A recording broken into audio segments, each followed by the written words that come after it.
Chapter 1. Call me Zack. After all, that's my name, so it would be weird to call me anything else. And speaking of weird, I have to admit it. Weird things are always happening to me. So many. In fact, that whenever something normal happens, I almost think it's weird. I guess I should give you examples of what I'm talking about. Well, my great-grandpa Maurice died and came back as a cat. Okay? And my friend Spencer and I spent the whole night out of our bodies, flying around Manhattan. And a month ago, I went to get a tooth pulled, and my new orthodontist, Dr. Jekyll, turned into a monster. Stuff like that. Anyway, the time I want to tell you about started on a class trip. Oh, did I say I'm in the 5th grade at the Horace Hydeway School for Boys? Well, I am. That's in New York City, by the way. Anyhow, our social studies teacher, Mr. Gackis, took us to the Metropolitan Museum of Art. We'd been studying about Egypt, so we went all through the Egyptian wing. It's great. They even have a real Egyptian temple there. The Temple of Dendur. Egyptian guys in Egypt took it apart, stone by stone, and mailed it to New York. I don't know whether Egypt paid the postage or we did. I happen to be pretty interested in mummies, so after I saw the temple, I went looking for some mummies. I walked down a hallway and I turned into a small room.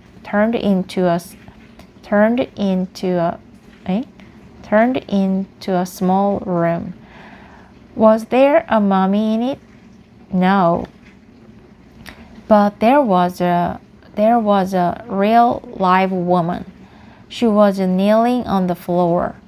It was kind of dark, but I thought she might be sick, so I went up to her. "Excuse me, ma'am," I said. "Are you sick?" She didn't answer. I got worried. I went over to help her. She had this very long black hair and sort of cat-like eyes. One was green and one was gray. She looked kind of spacey. And she was babbling. "Oh, great goddess," she said.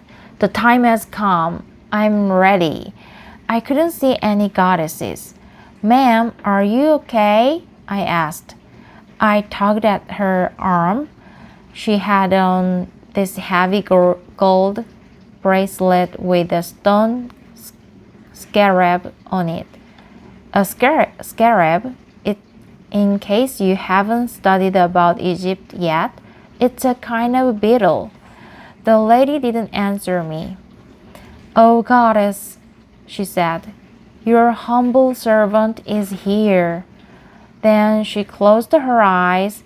Maybe she just needed a nap. But then she started swaying back and forth. I was scared. She was going to fall smack on her face. I tried to pull her to her feet. She kept repeating stuff about some great goddess. That's when I started wondering if maybe I should slap her face or something. That's what they always do in movies when people are acting weird and talking to goddesses. But this lady was sort of scary looking. She was dressed all in black. There was a gold earring in her right ear. and she had a little mustache. I decided to give it one more try. "Ma'am, do you need help or what?" I asked. Just then, I heard a hissing sound. I turned to see what it was. Sitting on a pedestal was a big black cat. A big black cat with a gold earring in its right ear. It reached out and scratched my arm. "Ouch!" I said. "Fool!" said the woman. "What?" I said. "Stupid fool!" said the woman. "You have ruined everything." "I was just trying to help you, ma'am," I said. I rubbed my arm where the cat had scratched me. "Some help?" she said. "You ruined everything. Everything." The cat made a loud hissing sound again. It wasn't a good sound. I decided it was probably time to leave. "Well, I guess I will be going now," I said. "Nice to have met you." I got out of there fast.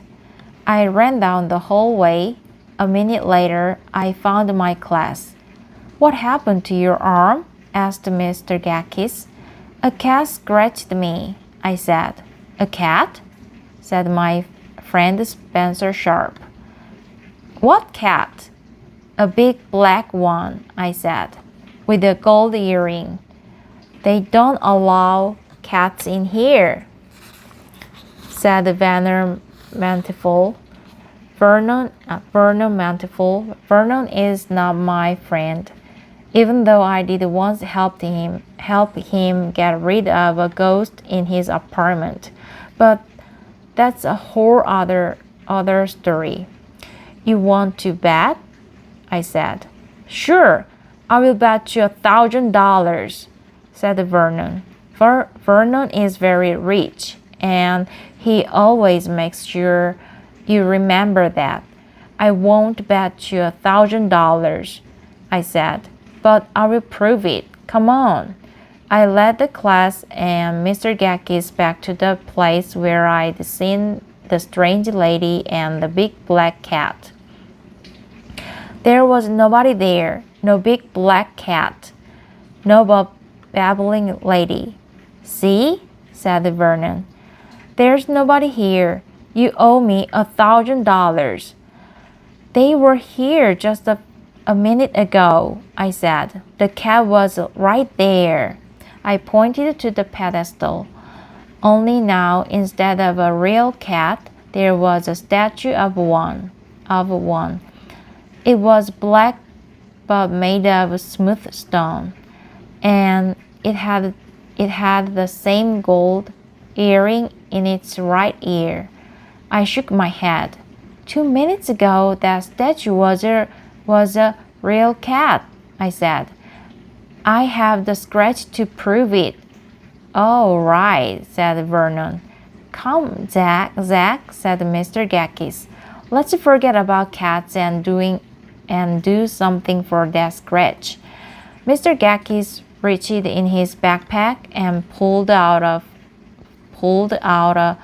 first aid kit. He put some stuff on my arm and a band-aid.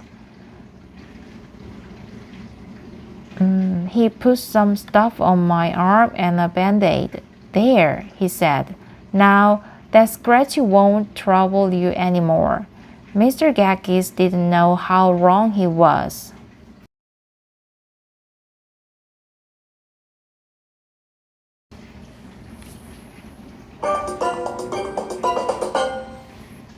Chapter 1. Call me Zack. Call me Zack. After all, that's my name. So it would be weird to call me anything else. And speaking of weird, I have to admit it. Weird things are always happening to me. So many, in fact, that whenever something normal happens, I almost think it's weird. I guess I should give you examples of what I'm talking about. Well, my great-grandpa Maurice died and came back as a cat. Okay? Okay? And my friend Spencer and I Spencer spent a and whole I night spent out a of our whole night bodies flying around Flying Manhattan. around Manhattan. And a month And ago, I went to get a tooth pulled, and my new Dr. Jekyll turned orthodontist into a monster. Stuff like that. stuff like that. Anyway, the time I want to tell you about started Starting on a class trip. Oh, Did I say I'm in a fifth grade at the Horace White School for boys? I am.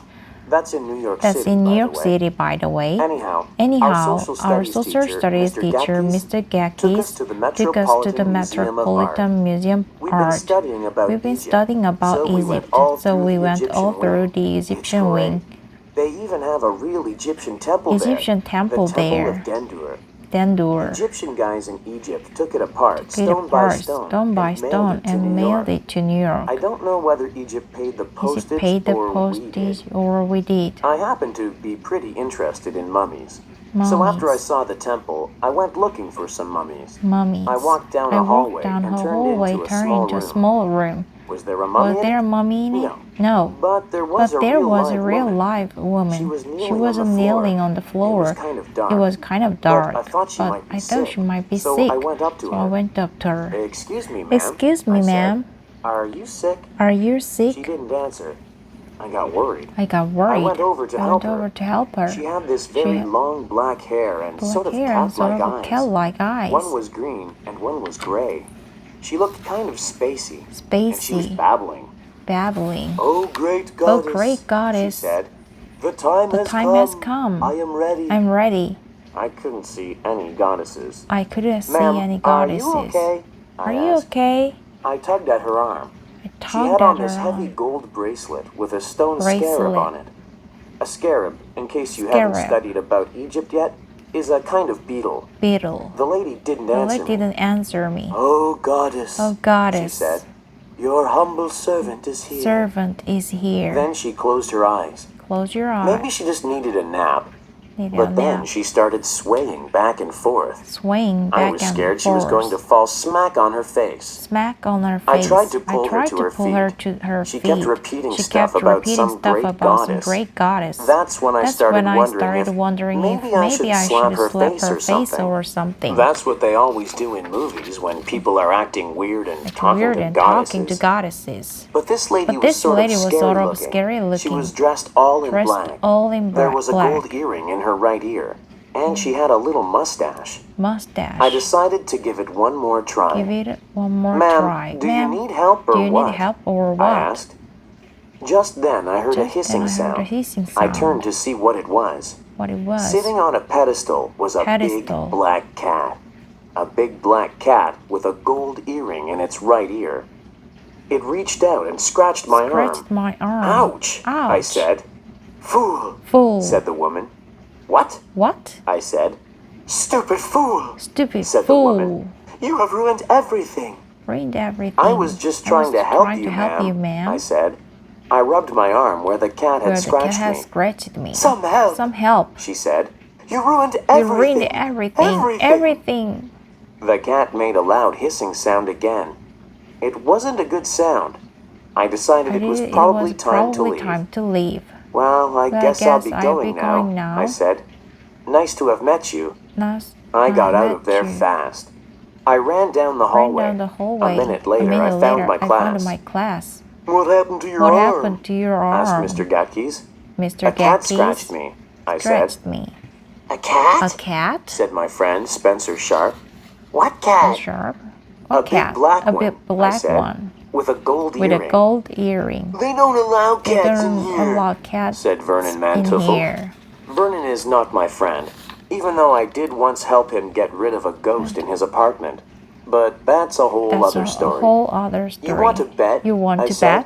Sure. I'll bet you $1,000, said Vernon. Vernon is very rich, and he always makes sure you remember that. I won't bet you $1,000, I said, but I will prove it. Come on. I led the class and Mr. Gatkis back to the place where I'd seen the strange lady and the big black cat.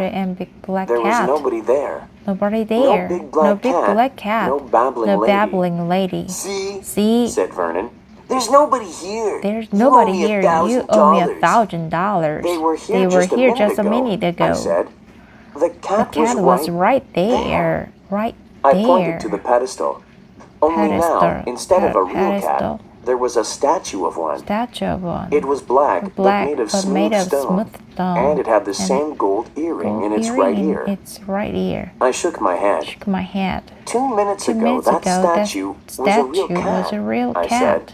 I have the scratch to prove it. Oh, right, said Vernon. Come, Zack, said Mr. Gatkeys.